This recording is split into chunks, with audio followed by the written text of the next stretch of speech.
And next we're going to talk about a straight leg raise series and some clamshell exercises. Really the purpose of these exercises are to get the front of the hip, the thighs, and the lateral hip and rotators of the hip really firing.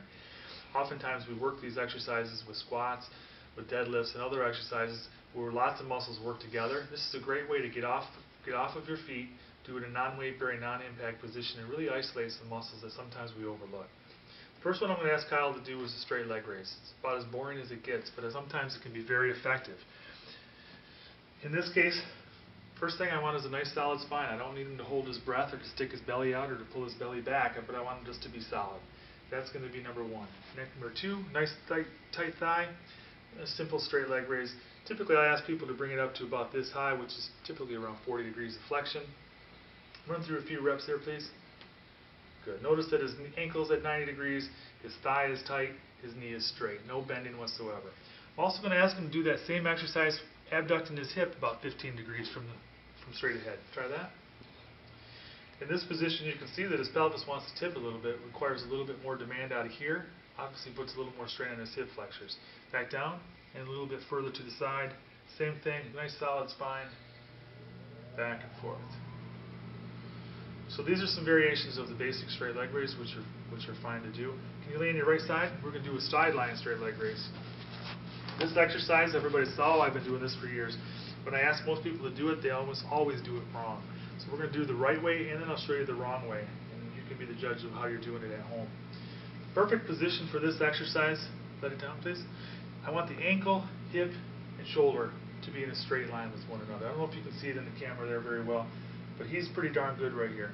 When he does this exercise, I want good firing of his butt on the outside, back of the hip, and then right back down. So the path that his leg is going to take is almost a little bit forward, and when he comes up, it's a little bit up and back, keeping his toe pointed down just a little bit. Should feel some good firing right here. Feel that, Kyle? Yep. Good. This is the way that most people will do that. There's two compensations that we almost always see. One is as they start to lift it up, the leg will flex forward, which turns on some of the hip flexors in the front here. So a well-meaning exercise sometimes turns into reinforcing some areas that are almost always tight to begin with.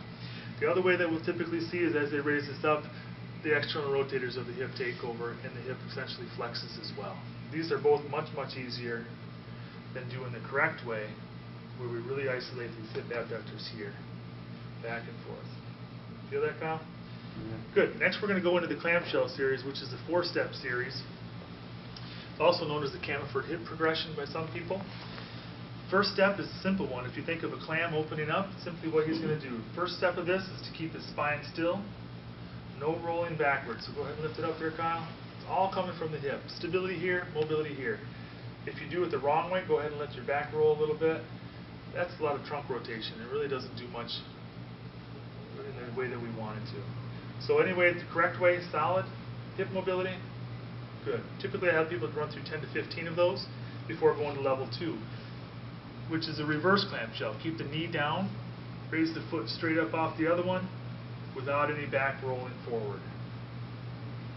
You should already probably start to feel some of the burning in his rotators of his hip. Feel that yet? Good.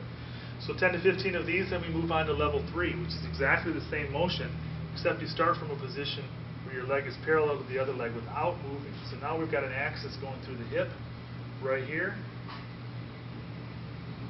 A lot more demand. A lot more difficult. That's level 3. Moving on to level 4. Again, you're doing a reverse clamshell, but the starting position is now in a neutral or relatively extended hip position, parallel to the floor. This one's a little tougher. If you can't get in this position often, we've got to work on some stretching here first. So from here, solid, raise the foot up, right back down. Right back to the thigh a little bit. Good. So 10 to 15 of those to the other side, run through them all again. By the end of that, I'm pretty certain that you're going to feel some good burning in your butt cheeks in front of the hip if you do the straight leg raise as well.